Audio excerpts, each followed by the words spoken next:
Gert Keunen. Welcome to Sound Angle. This is a program created by 9 Angles for Forte and powered by SAE Mexico. And it's about music, you know, conversations about music, music creativity, music industry, music composition, music technology, whatever goes around music. So I know that you have an expertise in music and sociology. That would be a topic that I'd love to cover today. And immersive music, which is a topic in which I have expertise as well. So I'm sure we'll have a lot to talk about. I imagine, yes. The pleasure is mine. The pleasure is mine. Absolutely. Thank you. Thank you for being here. So if it's okay with you, I'd love to start with a little bit of your story. If you tell us a little bit about your story, background, you know, and then we jump into music and sociology. Okay, fine. I live in a small country in Europe called Belgium, where I was born in '60. Ghent, right? It's near Ghent. It's in the countryside. Well, Flanders is a very crowdy part of the country, and it's the countryside of a crowdy part. So it's all is very relative. I have a passion for music for all my life. I'm a passion-driven person. I always follow my passion. And luckily I also can make my living out of it just by following my passion. And I did a lot of things music-wise. I was a music journalist. I was a programmer in an arts venue in Ghent. I worked for a record company in Brussels. I was a journalist for 2 newspapers. I've made music myself, of course, I still do. I'm teaching about music. That's my main profession for the moment. Already teaching for around 30 years. 29 to be precise. And it was always a cooperation between making music myself, studying about it, and working in the circuit professionally as a programmer, journalist, record owner.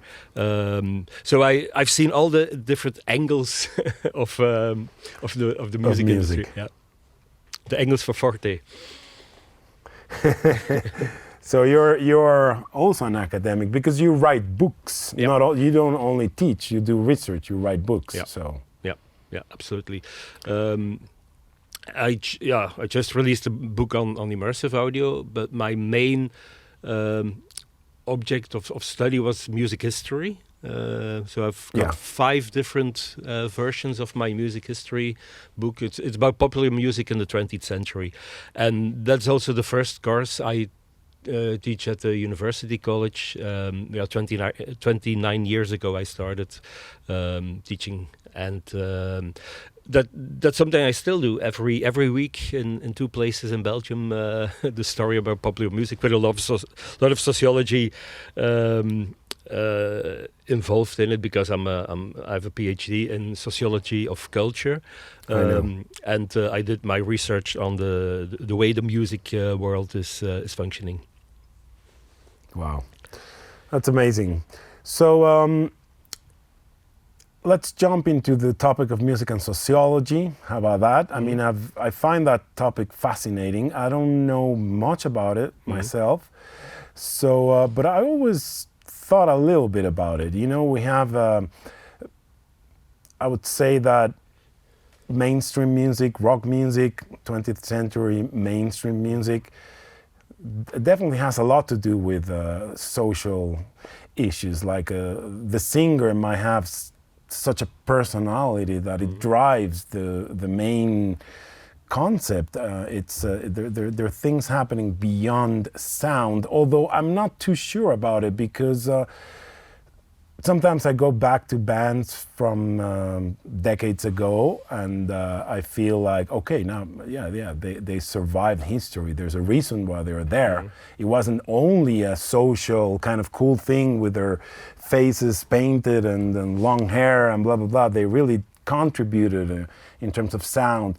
But I still think there's a diffuse line in between social projection, social behavior. I mean, I'm thinking of Mike Jagger jumping all over the stage and doing some kind of, in my opinion, bad blues. But it's still incredibly successful. But, I mean, far more than the original blues is just an example. So I don't know, if you want, we can jump into that and see what you think. Well, I have a course in music sociology, which is a course during the whole year. So there's a lot of things to talk about. But there are different possible subjects we can discuss. First of all, you can study music in a sociological way. That's one thing. The other thing is when the musicians involved are discussing social themes. Those are two totally different things. Okay. A musician can be aware of the society in which he or she lives and express themselves as a kind of a cultural expression of a society in which they are living. But that's a minority. I think most of the music produced is not concerned about the society or with political issues or something like that. But beside that, if you look to music in a sociological way, there are also two different paths you can walk. One is the social context in which music is created, and the second has to do with culture, and that's my main point of interest, because what is typical for sociology of culture, or what is culture in sociology? Culture is all the traditions, all the values, all the norms we share in a community. That's what we call culture. It's not like the culture like in the high arts, the culture with in the big musea and the big names. Culture is part of it. It's a tradition. And the interesting thing about it, and sociology can be an aid, but also can be causing psychological breakdowns, because you see some mechanisms. For instance, when we grew up, you in Mexico, I in Belgium, we have a different kind of cultural value. Part of this can be the same, but depending on the place where you're born, the first stage of growing up is you get values from your parents, from your school, from your society, and you have to learn it because you don't know anything by yourself. We are helpless and hopeless as a human being, so we need to be programmed, and this programming is determining how we look at life, how we look at the world, how we make music. One example is, for instance, if you say, "Well, I eat meat." Okay. And if I ask you, do you also eat dogs and cats? No. That's sociology. That's pure sociology, because there's no biological reason why not to eat dogs and cats and eat pigs and cows. There's no. That's all animals with feelings. So that's sociology, because we have learned that it's okay to eat cows, but it's not okay to eat dogs and cats. And that's what you learn. Right. So, and if you know this mechanism, then and that's why I mean it also can give you a lot of trouble, because then you see, well, this is hypocrisy. We have to change it, and so that can be difficult after a while. And this is just one example, and I can give loads of examples. There are a lot of studies about same people growing up in different environments will have different ideas. But if you translate it to music, also the way personal taste, for instance, at a certain moment, everybody has got a personal taste, but how this taste is built up is the combination of a lot of social factors. And also part of education, where you were born, the friends you have, or if you have an older brother who plays the flute, whatever. All the things will write your brain, and it's kind of it's not brainwashing, but we really are programmed. It's a programming of our brain. due to social factors. And this social mechanism is very interesting to study. And in my PhD, what I did was I went to all the people working in record companies, concert venues, journalists, and I only had one question for them. And the only question was, if you hear new music or you meet a new artist, what is the reason why you will go on with it? Why you will give this music a chance in your venue, in your newspaper, on the radio? That was the only question. And then we started to talk. That was your research? Yeah. I mean, when you did your research, yes. That was a main question? Yeah. Okay. Yeah. Because you can call it's a news kind in sociology. It's more like a pragmatic way of... I don't work with a predefined concept, because that's traditional research. You have a predefined concept, and then you are looking for elements to prove your point or not. You have a hypothesis, and then you will research if is it true, is it not true. A more pragmatic point of view is leave everything open and just go to the different actors and ask them and try to understand why they are doing things. It's like an inductive way of looking at things, and then you see a lot of these traditions, how people are thinking and how things can change, but also a lot of and those are social factors. For instance, like you want to be part of something.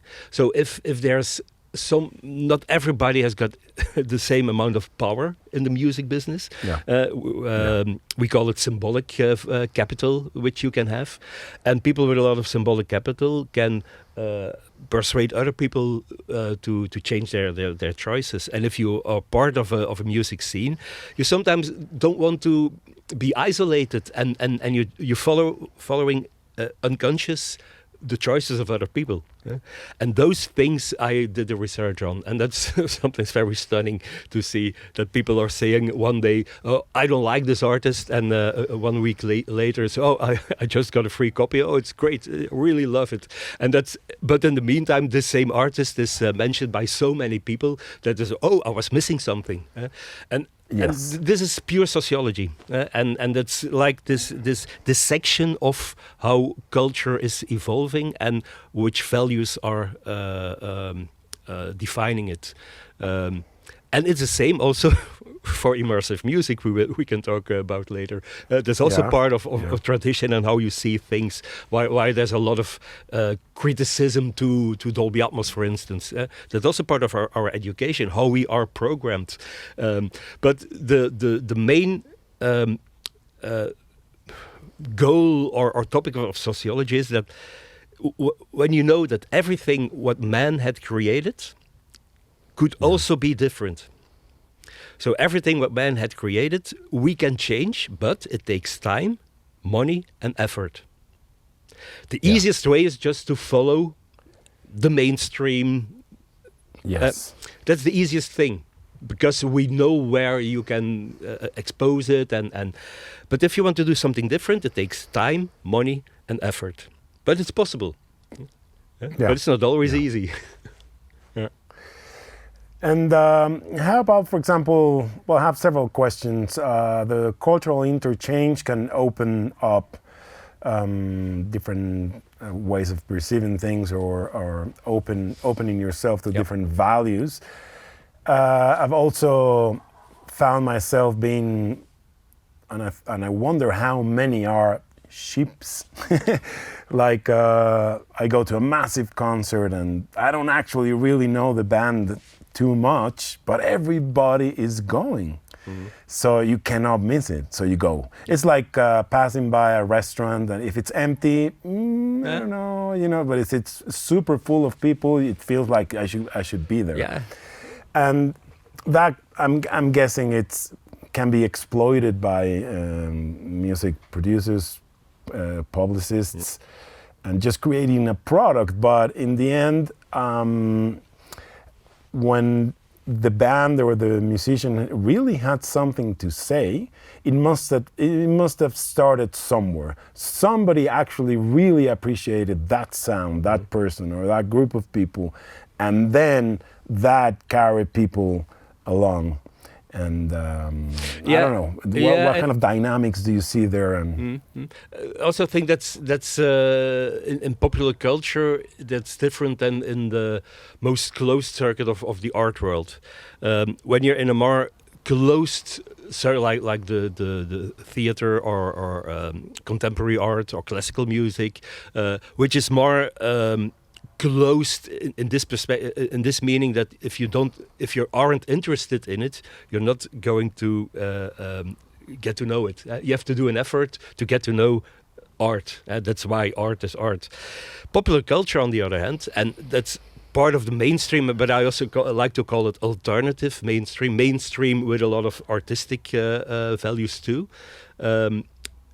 This is music which you will know if you just are walking around or reading a book or opening the internet, whatever. Everybody knows Radiohead. If you like it or not, we know it. I call this alternative mainstream. It's kind of mainstream music, but with an alternative ideology. It's still different than Justin Bieber. There's a difference between the two of them, but it's both a kind of mainstream. But if you have a mainstream audience or bigger audience, then you can also change something. And sometimes you can give a meaning to music which the majority just doesn't understand, and they don't care. Perfect example is Roger Waters with Pink Floyd. If you take the effort to get to learn the story about the wall, and actually tomorrow in my lessons I will talk 3 hours the meaning of this album, because there's a lot of content, and it's a very dark, very heavy album. But everybody knows the hit single, Another Brick in the Wall, and think, oh, this is pop music. But it's totally different. And that's if you compare this to a more elite sociological view, is when it's a select audience and a select crowd where you have to do an effort to get to know, to learn it, then you also start with the idea, oh, this artist has something to say, so I want to know what he wants to express. It's part of the audience is smaller, but this audience knows exactly what it's all about. And that's different with a bigger audience where you have a lot of people where they just don't care or just follow the masses or what is the crowd. And that makes some kind of popular music, which I call the alternative mainstream, so interesting because they want to express something artistically for a big audience. And sometimes they can make the same clear, and sometimes they just aren't listened to. Right. Great. I have 2 questions, not related one to the other. First, I would love if you could expand a bit on the wall. I know you will be talking tomorrow 3 hours about it, but if you could give us some kind of a brief about it, would be great. And the other thing is that how about the biological thing? Because we know that music does have some biological basis, and the fact that we have, I don't know, 12, 15, 20 scales out of possibly 20,000 scales on Earth speaks about some kind of biological basis. It's not me saying this. I've done my studies with people who have done research on the biological basis of music. So at what point that may split into biological thing, power fifths in a massive concert with 20,000 people screaming, it's hard not to feel excited about that. But those are power fifths, they have strong biological basis. And then if that's a distorted thing with electronic sounds or a distorted guitar, or if that's an old-fashioned classical symphonic orchestra, that might be a different story, but the actual origin is like a power fifth. It's part of our voice, how our chords resonate, etc. So sorry, I made two very different questions, but I start with the last one because, of course, there's something. Yes. There's biology and there's a physical response to music. Yeah? Absolutely. Yeah. And also music itself, it's also built by nature. It's pure mathematics. The circle of fifth, for instance. That's nature. Yes.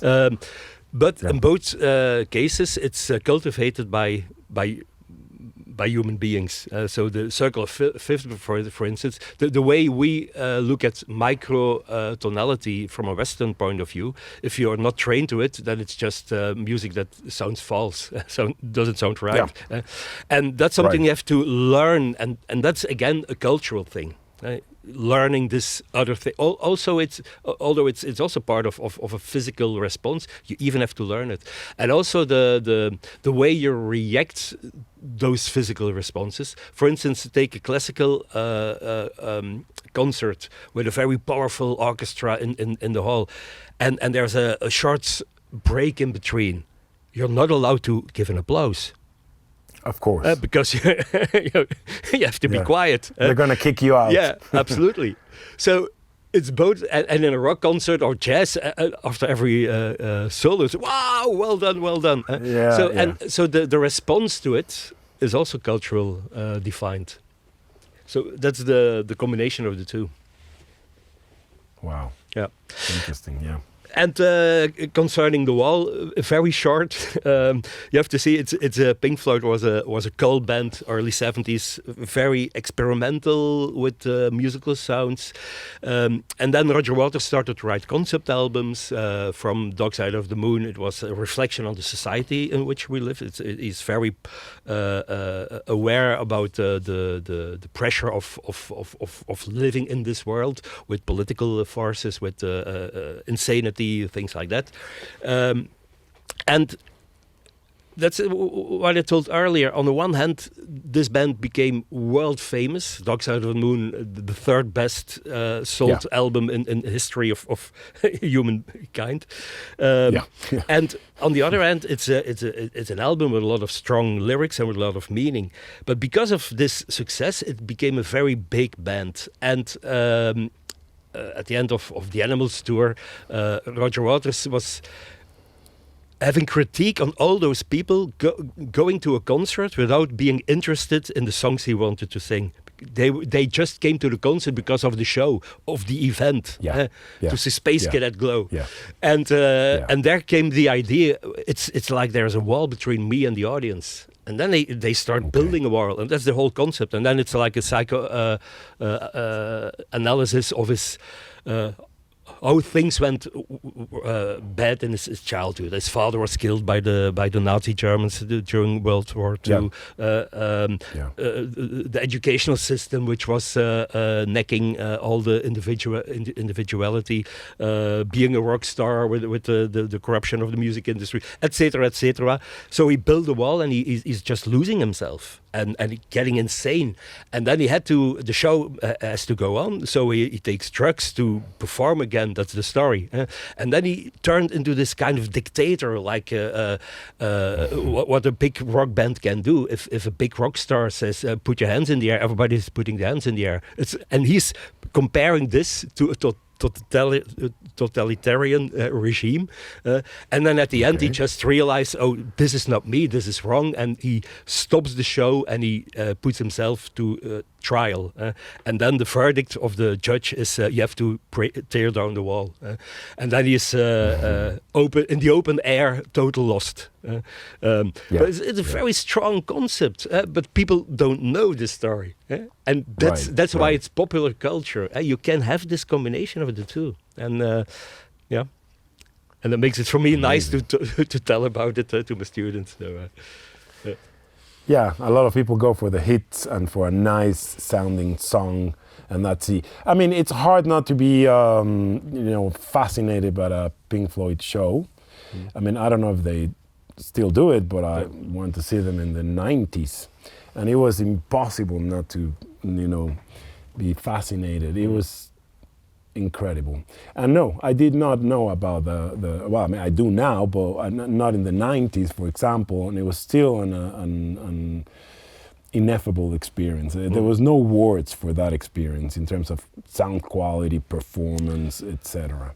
But yeah, the concept and the sociological background, as you say, it's a completely different story, and it's extremely important. Without that, he would have not created it. No?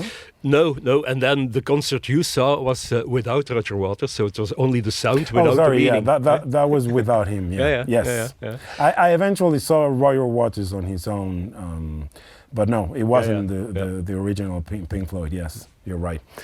So great. Is there anything else you might want to add about sociology? Should we jump into immersive audio, which is I already made a small or a little bridge. The reason why immersive is, on the one hand, we both love it, and we both think this is great, this is the future, this is the way we have to experience audio.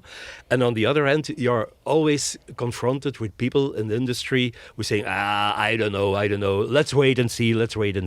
And that's, again, the sociological thing. It's part of culture. We are educated in a stereo way. And we think stereo, although it's very limited, but we think it's normal.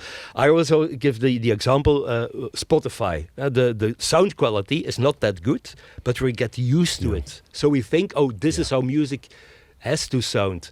And I also have a small microbrewery, so I also make beer beside music. That's my second passion. Nice. Got a brewery over I'd here. I'd love to try one. Yeah. You have to come over. And it's the same if you have commercial lager beer, and that's what everybody is drinking. People are thinking, this is beer. But that's not the real artisan handmade beer made with passion. It's totally different. And once you experience a better thing, then you can say, it's better than this industrial thing. And it's the same with music. And also with stereo, we are just programmed in a way that we think in stereo. But if you also place this in history, stereo is invented or discovered in the 30s, but the first 3 decades nobody was interested. Absolutely nobody at all. Even in the 60s there were other people, they thought they invented stereo, but then it looked that Alan Blumlein in the 30s already had a patent on this new technology, which he called binaural audio, by the way. Really? Yeah, but it's totally different. But the point is, in the 60s, for instance, when the first Beatles records were also mixed in stereo, that was done in a few afternoons without the Beatles even being there. For instance, Sgt. Pepper's, they took almost half a year to make the mono mix. And then in a few afternoons, some engineers from Abbey Road just make the stereo, because in 67, stereo was not important. We didn't have any stereo experience. Right. And in the early 70s, that changed when people, musicians, started making music thinking in stereo. Like Pink Floyd, At the Heart Mother. There was this motorcycle racing from the one speaker to the other speaker. It was, wow, this is great. This is something new. And that's the early 70s, so that's 45 years. So it's in fact 1 or 2 generations who grew up with stereo. So it's very small. And the immersive evolution or revolution is exactly the same. You compare it from mono to stereo, it's the same from stereo to immersive. We are living in a world where stereo is still dominant and where the whole industry is built on stereo. There are 2 possible outcomes. The first is immersive will take over stereo, and then we're very happy. Or the second is immersive just stays a niche for it's art again. And if it's art again, okay, then it's fine. For me personally, I like art. That's good. Of course, I want it to be that it will be the next big thing. But it's one of the 2. It won't disappear, not at all. It's there forever. But the size of it, we don't know. And that's because we are educated in a stereo way, and when all the tools are in stereo, like all the speakers, all the standard, when you open a DAW, that's stereo. When you have something audio in the car, that's stereo. So it's normal that we don't need, we think we don't need something else until you experience. And of course there are a few big things which are different. First is 2 speakers aren't enough. Well, you can have smart speakers also too, with a lot of small speakers inside, but you need more than 2, that's for sure. Yes. But also there are different formats, because sometimes people say Dolby Atmos and immersive in the same sentence, but Dolby Atmos is just one example of immersive music. Yeah. And the fact that there are a lot of competitors, a lot of people in the industry, that's their reaction. They have something like wait and see. It's a bit like in the video, there was VHS and Betacam, big war between formats of video, and then suddenly VHS was the winner, so everybody went on this boat. And maybe it's the same. It looks like Dolby Atmos will be, or is the biggest for the moment, but we don't know if it remains the biggest. For instance, no, we don't Eclipse know. Audio, if they start with YouTube, YouTube is the widest spread distribution platform, and if YouTube will broadcast exclusively in Eclipse Audio, maybe that will be the the big thing. So, and that's the problem for the moment, that there's no clear solution, and it's there's a lot of formats. So which one do you have to take? And there's ambisonics, and there's this, and there's so there's a lot of things. Yeah. Of course. And then Sony 360 and blah blah blah. But I'm guessing. Well, it's a great thing that it's a standard. We don't know if it will survive, but Dolby Atmos, it's first of all it's Dolby, so people give it credibility. I've been into multi-channel sound for decades, and everybody considered me a crazy, person in my lab studio, and that's going nowhere because blah blah blah. It's impossible to have that many speakers in people's homes, which is in a way true. But when Dolby Atmos came out, it's a standard, and a lot of people decided to accept it because it's Dolby. So there's also if it was me telling them, because I used to teach here at SAE and saying, you have 3D ears. What are you doing with stereo? You have to think blah, blah, blah, blah. I would give my speeches and students would go, look, oh, yeah. Thank you. And that was it. But Dolby Atmos comes out and every student wants to be. Well, this is the Dolby Atmos studio. It's kind of new, but it wasn't here before. So there's some kind of I don't know if sociological, but psychological effect to the fact that it's Dolby. So that sounds serious, and it looks amazing in photos, so students want to go there. Now, the actual 3D audio we perceive in 3D, so whoever sits down and listens to music in 3D, regardless of crazy movements, we can talk about that too. I'd love to cover that topic.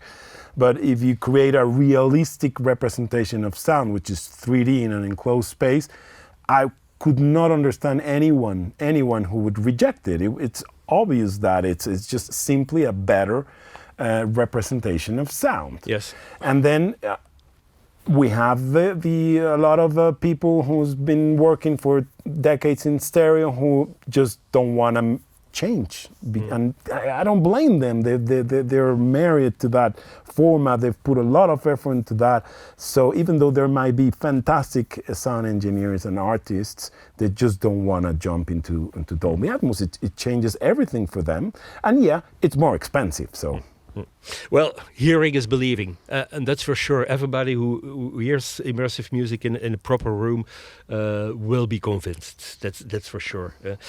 But that's also the bottleneck of it. Okay, they say you need a big room, you need a lot of speakers, you need a lot of money to experience it. So, but even there are smart speakers, there are sound bars.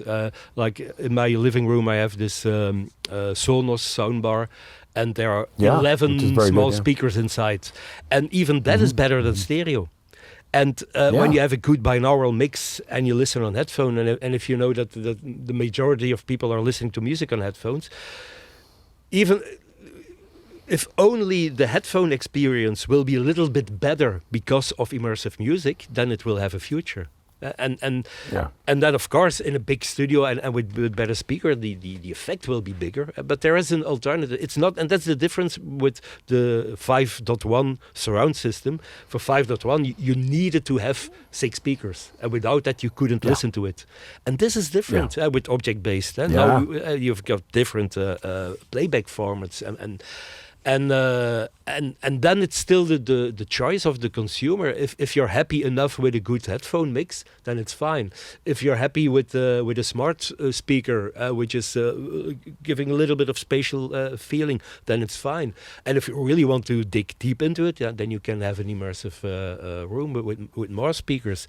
And even if you have 5.1.4, will give a better feeling than stereo. And then you still can go bigger if you want.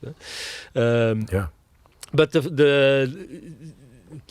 some engineers who are, or most of them are also control freaks, and one of the things is, and maybe that's also the Dolby issue.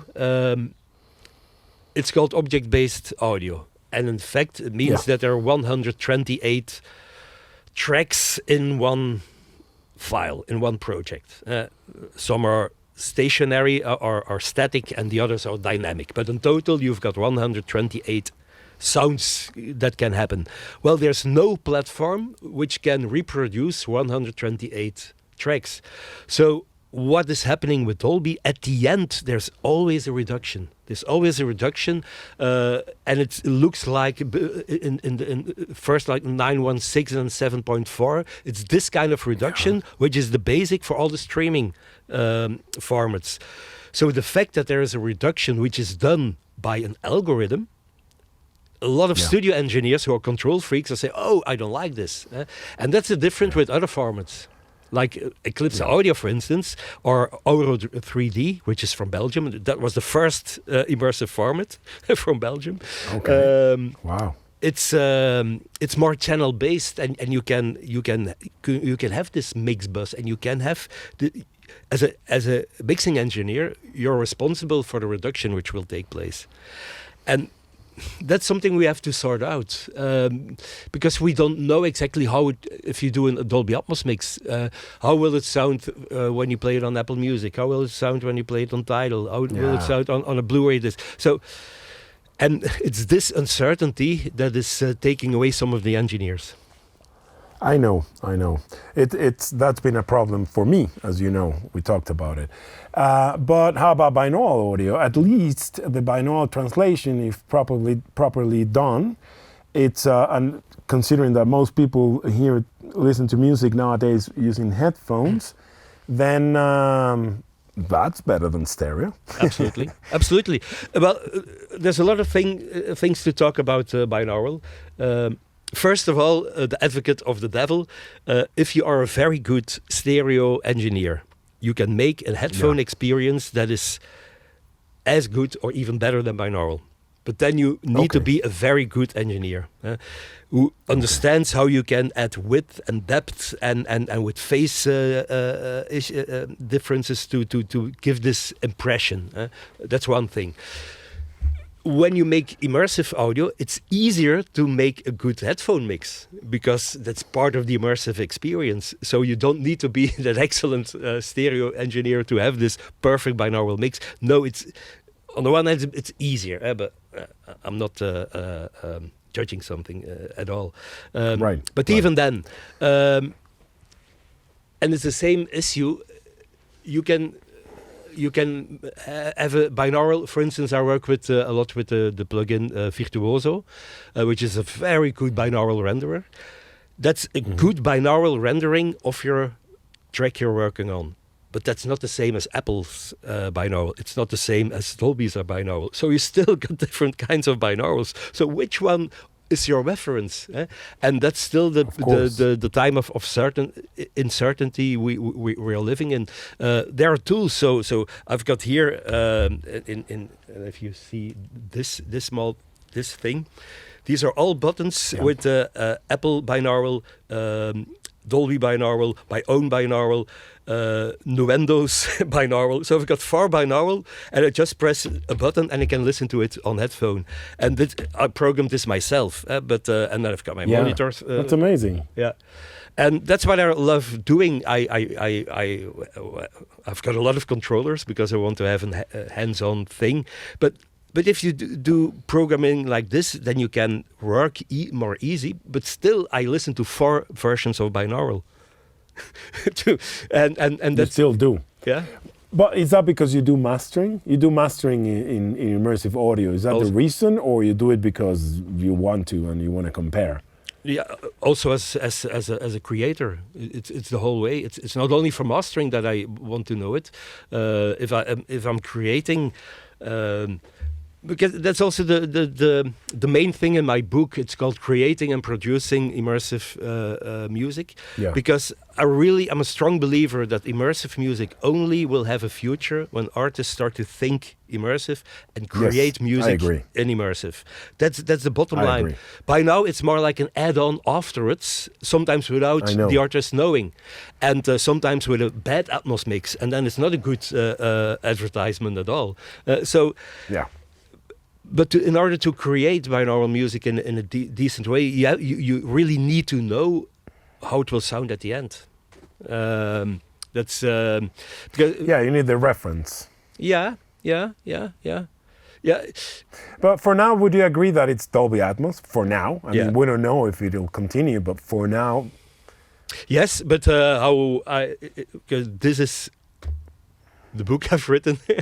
Yeah, that's what I was gonna ask you. If you could show us your book, because I want to promote it. You know, Stereo was a nice try. That's a title I could have used myself. I used to have the phrase like "make stereo history." That was my phrase. But Stereo was a nice try. It's very very similar. The idea is very similar. A bit provocative, but it's that's how I want it to be. But it's here I am. Here you are. Yeah. No, but the reason for the book, and that's why it's also called Creating and Producing Immersive Music. Of course, a mixing engineer working in Dolby Atmos can get a lot of content out of the book, but the main purpose is that I've written it for all music producers wanting to make music in immersive and start thinking in immersive. Yes. The whole from the beginning till the end. Also the live presentation, and for this reason, I made a workflow. I work with a lot of DAWs, and I've got a license for 5 different trademarks. But my main DAW is Nuendo. Why? Very simple. I started working with Cubase in 91, 92. I think Cubase 2, version 2 or something. And that's part of my DNA. I don't need to think about it. And when you create music, that's so important. It's like driving a car. You don't want to think about it.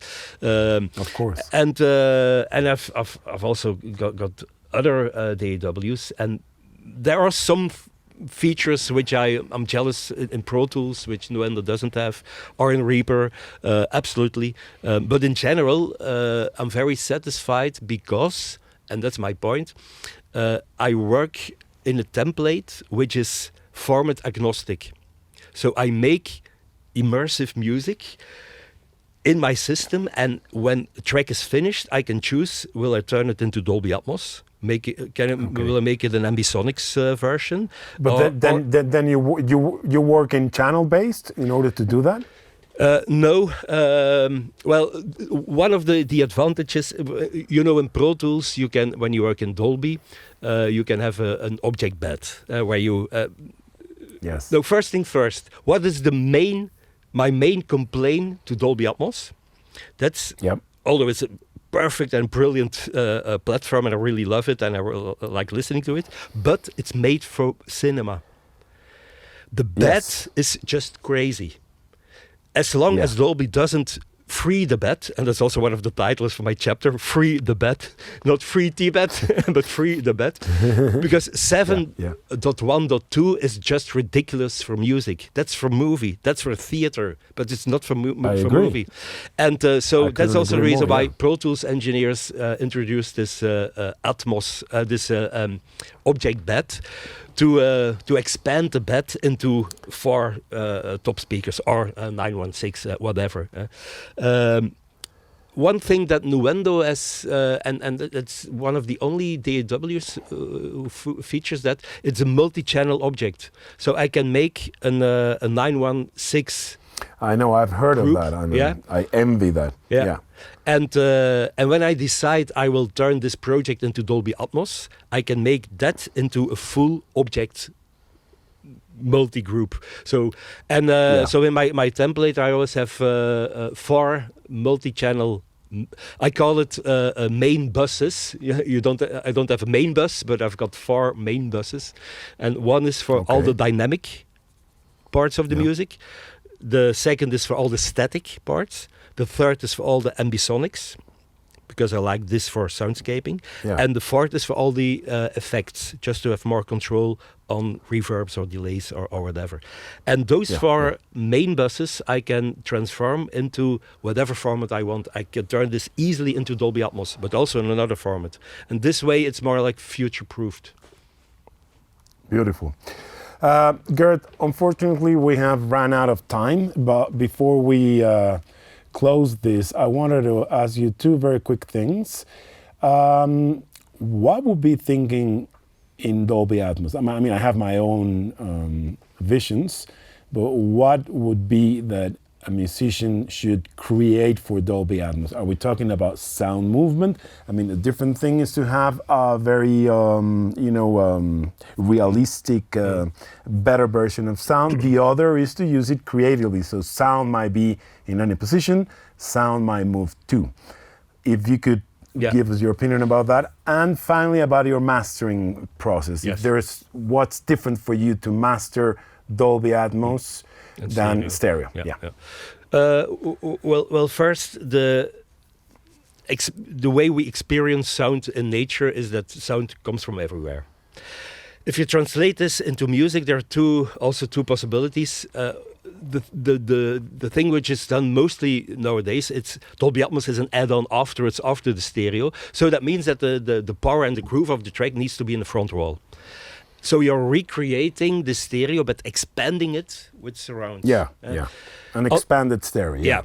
But on the other hand, if you really start from the beginning without thinking about a traditional band concept, and of course when you make music which is not typically bass guitar, drum, vocal, and even then you can place yourself inside the rehearsal room of a band. And that's a total different experience, and that I really like. I agree. And especially when you have in the book, I have a whole chapter about how you can expand stereo tools into immersive tools. For instance, I work a lot with virtual instruments, and and all those virtual instruments have got different mic positions, like front and sometimes gallery or far or mid or outriggers, whatever. If you copy the same instance of, for instance, a string quartet, but choose different mics and then place those mics in different speakers, it's like you're in the recording session. And that's so extraordinary. It's like, and the same with ambisonics. I've got from Audio Brewers, I've got a piano which is recorded in ambisonics. If I play that piano on my system, I'm inside the piano. It's really like, wow. And I think these are the major, the most important things. The difference with stereo, it's not only an extension of stereo. No, it's it's something on its own rights, and you have to start from that. You have to start from being totally immersed in, and that means that the compositions are think and immersive, but also recorded. Even when you work with traditional instruments, like Justin Gray's Immersed album, which is totally recorded with traditional instruments, but it's conceived immersive. I have also from Sound Particles, for instance, they have an immersive soft synth, which is Skydust is the name. instruments. It's absolutely brilliant. And you've got a different atmosphere. And I have to say, your instruments, the nav instruments, that's really great, because it's really an instrument. You you press a key, and suddenly the way you play it, you will experience and you will feel the sound moving in space. And this is a real, true immersive. And I thank you for that. That's also how we met, because I bought your instruments. That's how we met. Yeah. Yeah, because I really love them. Absolutely. And that's the way we have to do. The way we have to take. It's like creating instruments which give this immersive feeling, and it's not just like an add-on of stereo. Yeah, I couldn't agree more. Yeah.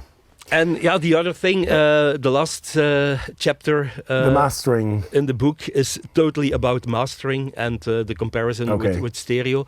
To make it short, in all the things we know from stereo is also the same in immersive. But for instance, if you do mastering for Dolby Atmos, there are specifications which you have to follow and which you sometimes don't see. So there's a lot of technical stuff, more technical stuff to take into account for doing an Atmos master instead of a stereo master. And therefore it takes more time, and you can't ask more money for it. But for instance, one thing, if you, and also at the same, my first release, I also had my LFE channel where there was high information coming through. Yes. So it was rejected. So that was rejected. Yeah. And they didn't tell me before. And then of course the specifications that you have to do that happened to me too. Indeed. So, but there are plenty of things. Also the binaural settings, and that's also weird. So you can adjust the binaural settings of a track, but not. Yes. Today in 2026, only subscribers to Tidal and Amazon can hear this version. That's the only, and that's a minority, because if you upload your music or listen to Apple Music, Apple has got their own system. Apple doesn't look at the binaural settings the mixing engineer took care of. It's totally different way of working. So there are a lot of details to take into account. A lot of technical things. Yeah, absolutely. Beautiful. Well, Gert Keunen, I really appreciate it. We've run out of time, but it's been great. And it could be endless. We could keep going. I still have many questions. I would like to go back to sociology and blah, blah, blah, and keep going on the immersive thing. But unfortunately, we can't go on for longer. But anyway, thank you very much. All the best with your book, by the way. Thank you. And we're definitely going to keep in touch for anything, music, academics, mastering, music creation, anything related to music and immersive music. Yeah, and if people are watching this and want to contact me, just send me an email. So yes, and I will add all of your contact information in the description of this video, so people can contact you. Yeah, because I'm open for all questions or discussions. I answer everything. So that's pleasure is totally mine. Yeah. Great. Thank you very much. You're welcome. Bye bye. And thank you. Bye. To you.